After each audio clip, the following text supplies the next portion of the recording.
សួស្តីពុកម៉ែបងប្អូនបាទថ្ងៃនេះខ្ញុំសូមលើកប្រធានបទមួយដែលលើកមកនិយាយទាក់ទងនឹងវិស័យសំណង់អញ្ចឹងសម្រាប់វិស័យសំណង់យើងសប្តាហ៍ថ្ងៃគឺមានការរីកចម្រើនខ្លាំងទាំងប្រភេទផ្ទះតូចអគារធំមានការពំនិយាយច្រើនសម្រាប់ក្នុងឆ្នាំ2025នេះអញ្ចឹងសម្រាប់ការសាងសង់នេះដែរគឺយើងដែលជាម្ចាស់ផ្ទះដែលជា client អញ្ចឹងយើងមានសិទ្ធិក្នុងការជ្រើសរើសអ្នកមើលការហើយការមើលការហ្នឹងយើងអាចមាន2 option សម្រាប់ជ្រើសរើស option ទី1គឺម៉ៅពលកម្មមានន័យថាសម្ភារៈដូចជាឥដ្ឋខ្សាច់ស៊ីម៉ងត៍ដែកអីហ្នឹងគឺម្ចាស់ផ្ទះអ្នកចំណាយអញ្ចឹង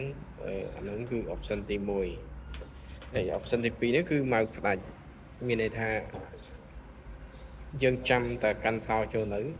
ពលតែប្រាក់ឲ្យទៅខាងក្រុមម៉ៅការមានន័យថាសម្ភារៈគឺខាងម៉ៅការអ្នកទទួលខុសត្រូវទាំងការងារឥដ្ឋខ្សាច់ស៊ីម៉ងត៍ថ្នាំអីហ្នឹងគឺពីដានេះហ្នឹងគឺខាងម៉ៅការគេអ្នករៀបចំទិញអញ្ចឹងវាមាន2ហ្នឹងសម្រាប់យើងជ្រើសរើសមុននឹងយើងសាងសង់ផ្ទះអញ្ចឹងក្នុងចំណោម2ហ្នឹងដែរវាមានគុណសម្បត្តិហើយនិងគុណវិបត្តិផ្សេងគ្នាអញ្ចឹងខ្ញុំលើកនិយាយពីគុណសម្បត្តិហ្នឹងគឺនិយាយអំពីការយើងមានថាយើងជួតពលកម្មសម្ភារៈលើយើងអញ្ចឹងសម្រាប់សម្ភារៈយើងទិញខ្លួនយើងអញ្ចឹងយើងជាអ្នកជ្រើសរើសយើងអាចរើសតាមចិត្តរបស់យើងទៅតាមតម្លៃហើយទឹកលុយដែលយើងចង់បានទីហោក្រោយើងវាមានច្រើនប្រភេទអញ្ចឹងក្រោយើងអាចយកតម្លៃមួយកែ8រៀលឬក៏10រៀលជើងទៅតាមដែលយើងស្រឡាញ់ហើយនឹងទៅតាមអ្វីដែលយើងចង់បានចឹងដូចគ្នាដែរដូចការងារថ្នាំការងារអីហ្នឹងគឺយើងជ្រើសរើសខ្លួនយើងអាចមើល brand ដែលយើងចង់បានទៅតាមទឹកលុយដែលយើងចង់បានអញ្ចឹងអាហ្នឹងគឺយើងងាយស្រួលក្នុងការ process ក្នុងពេលការងារដំណើរការហ្នឹងយើងទិញសម្ភារៈឲ្យជាងអញ្ចឹងយើងអាចជ្រើសរើសអាចសាកសួរព័ត៌មានបន្ថែមពីជាងនឹងអ្នកមានបទពិសោធន៍ថាតើយើងជ្រើសរើសផលិតផលណា brand ណាដែលយកមកប្រើទៅឲ្យល្អសម្រាប់ផ្ទះរបស់យើងហើយមួយវិញទៀតដែរអញ្ចឹងមិញហ្នឹងគុណសម្បត្តិហើយសម្រាប់គុណវិបត្តិអញ្ចឹងសម្រាប់គុណវិបត្តិទៅលើការបោះសម្ភារៈឲ្យជាងឲ្យក្រុមម៉ៅការទទួលសាងសង់ហ្នឹងវាមានគុណវិបត្តិរបស់វាហ្នឹងគឺយើងកាលណាយើងមើលអត់បានដិតដល់មានន័យថាអត់មានពេលវេលាគ្រប់គ្រាន់តាមដានជាងតាមដានកម្មករទេនោះហើយនឹងខ្វះការគណនាច្បាស់លាស់ចំនួនបរិមាណអញ្ចឹងអីវ៉ាន់ខ្លះគឺយើងទិញមកឧទាហរណ៍យើងកំងការ៉ូ10ការ៉េអញ្ចឹងវាត្រូវការអ្នកដែលគិតត្រូវជាសន្លឹក10ការ៉េត្រូវជាប្រមាណកេសអញ្ចឹងជាក់ស្ដែងបើយើងទិញមកលើស2កេស3កេសអញ្ចឹងសម្ភារៈហ្នឹងគឺវាលើសវាចោលមានថាយើងអាចបកគលឲ្យដេប៉ូឯងអញ្ចឹងអីវ៉ាន់ហ្នឹងគឺត្រូវសល់មកអញ្ចឹងវាខាតប្រាក់របស់យើងអាហ្នឹងទី1ទាក់ទងនឹងការកំងហ្នឹងរបស់ជាងគាត់គិតខុសគាត់អីហ្នឹងវាអាចលើសអាចអីហ្នឹងវាសល់អញ្ចឹងវាក៏ខាតប្រាក់ចំណាយរបស់យើងអាហ្នឹងជាវាមួយផ្នែកហើយមួយផ្នែកទៀត ទាក់ទងនឹងការប្រើប្រាស់អញ្ចឹងកាលណាយើងអត់បានចាប់ដល់មានពេលវេលាគ្រប់គ្រាន់មើលជាងគាត់ធ្វើការអញ្ចឹងគាត់ប្រើខ្ជិះខ្ជាយគាត់ឧទាហរណ៍ការងារបោកគាត់បោកឲ្យបាយអដែលធ្លាក់ហ្នឹងគាត់អត់បានត្រងអត់បានយកឲ្យទ្របដើម្បីយកមកប្រើវិញចាហ្នឹងវាជាការចំណាយមួយដែលខាតបង់សម្រាប់យើងជាម្ចាស់ផ្ទះអញ្ចឹងអាហ្នឹងជាក់ស្ដែងបាយអហ្នឹងយើងអាចប្រើប្រាស់វិញបានដល់ពេលដែលយើងបោកគីជ្រុះហ្នឹងអញ្ចឹងយើងរើសភ្លាមឲ្យកូនជាងកម្មកររើសយកមកប្រើប្រាស់វិញអញ្ចឹងអាហ្នឹងបើយើងអត់មានពេលមើលក៏ធ្វើឲ្យក៏អត់មានខ្វល់អញ្ចឹង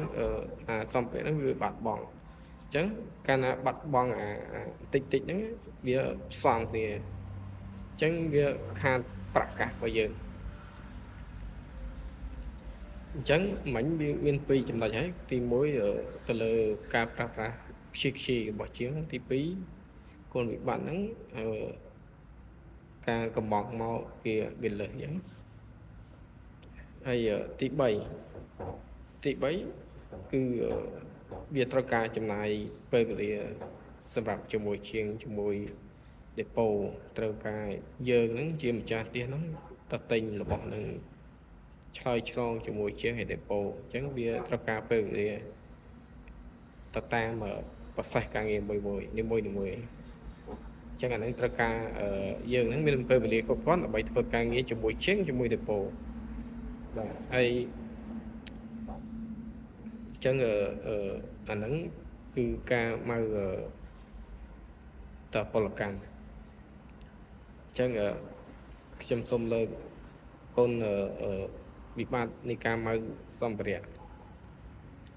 ឲ្យពលកម្មអញ្ចឹងទាក់ទងនឹងគុណវិបត្តិការមកសម្ភារៈហើយនឹងពលកម្មវាពាក់ព័ន្ធនឹងការងារត្រួតពិនិត្យអញ្ចឹងត្រួតពិនិត្យនឹងការនិយាយគ្នាមុនមានន័យថាបើសិនជាក្រុមមកការគាត់មានប្លង់មានអីមានຂະຫນາດត្រឹមត្រូវណាទាក់ទងនឹងទំហំបន្ទប់ຂະຫນາດជាងຂະຫນາດតបូលអីត្រឹមត្រូវគឺយើងអត់បញ្ហាអញ្ចឹងគាត់អាចគិតមានតែគិតមានតែយើងគិតមុនធ្វើជាមួយគាត់ដើម្បីឲ្យដឹងពីតម្លៃ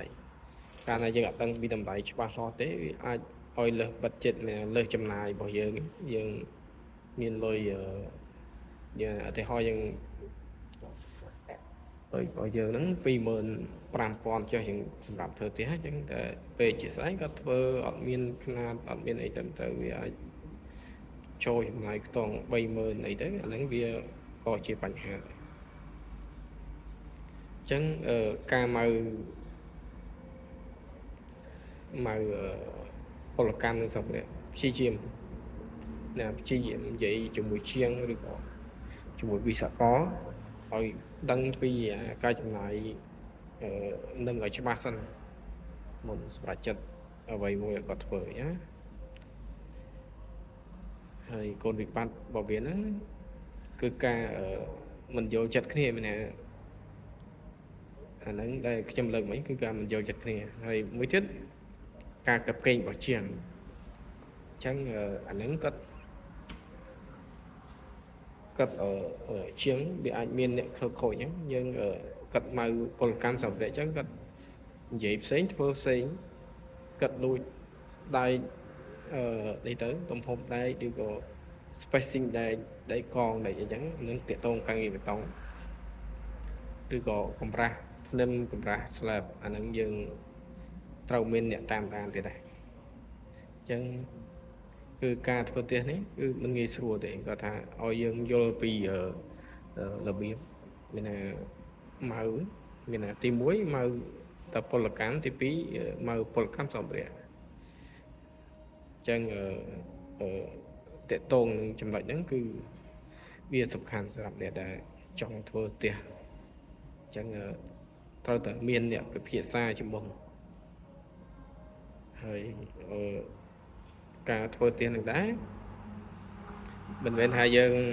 មានតែជាងទេដែលចូលរួមជាមួយយើងហើយយើងអ្នកដែលធ្វើនឹងត្រូវមានជំនាញដែរច្បាស់លាស់ដឹងពីតិចតិចរបស់ជាងដឹងពីទំហំຂະຫນាតដឹងពីសម្ភារៈអីច្រើនទៀតដើម្បីទៅឆែកមើលការងាររបស់ជាងហើយបើសិនជាអានេះបើជា requirement មានថាការណែនាំរបស់ខ្ញុំបើសិនជាយើងអត់មានជំនាញច្បាស់លាស់ទេយើងអាចរកអ្នកប្រឹក្សាអ្នកផ្នែកសំណង់អ្នកជំនាញម្នាក់ដើម្បី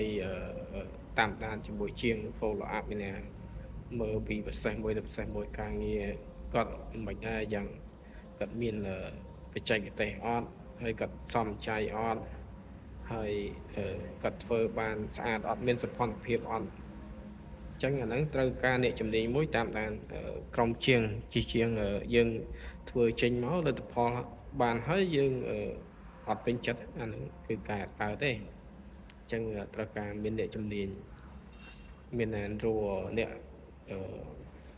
ពិភាក្សាដើម្បីទៅពិនិត្យមើលការងារជារួមដើម្បីយកលទ្ធផលល្អមួយអញ្ចឹងខ្ញុំមានតែប៉ុណ្្នឹងឯងទាក់ទងនឹងការនេះធ្វើផ្ទះដែលទី1មកពលកម្មហើយនឹងមកសម្ភារៈដើម្បីឲ្យងាយស្រួលហើយឲ្យទទួលបានលទ្ធផលល្អអញ្ចឹងខ្ញុំសូមអរគុណសូមជម្រាបលា